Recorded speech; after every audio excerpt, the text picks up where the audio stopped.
I'm so deep in the financial world right now. When did you start going deep? During the pandemic. Oh, okay. We didn't have a choice. If you had savings, you start seeing them like coming down. Yeah. The Kenyan shilling versus the dollar. Oh, it was horrible. Like the only thing you can do is think. For me, it was exercising, thinking, and just watching like lots of YouTube videos. And I also got deep into like just investment and understanding. And then I started saying like, oh, so these people who wear suits, they thought we'd never understand this. Mm-hmm.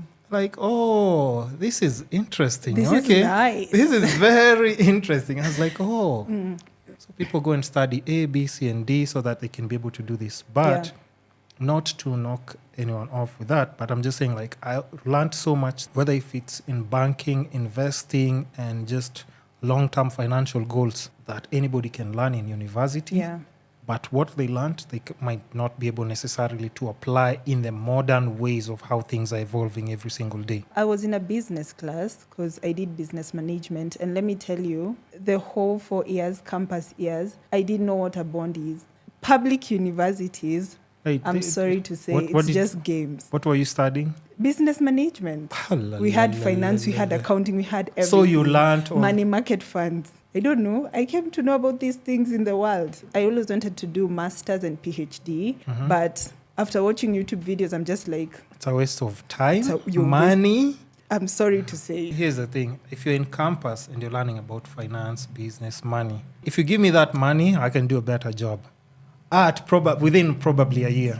But you've just said it. You learned... For how long did you do it in Campo? 4 years, 5 years of my life. And you can't say that it gave you like input on what you're applying right now. No. That's what I'm saying. So, what did they teach us about taxes? Well, taxes is tricky, but I was in a business class. But yeah, that's the thing. And you also need to understand, like, when you mention taxes, like, what are the legal tax loopholes that you can actually use? Yeah. See, because if you're buying, like, things like infrastructural bonds where you're not getting taxed and you're getting your dividends and payouts.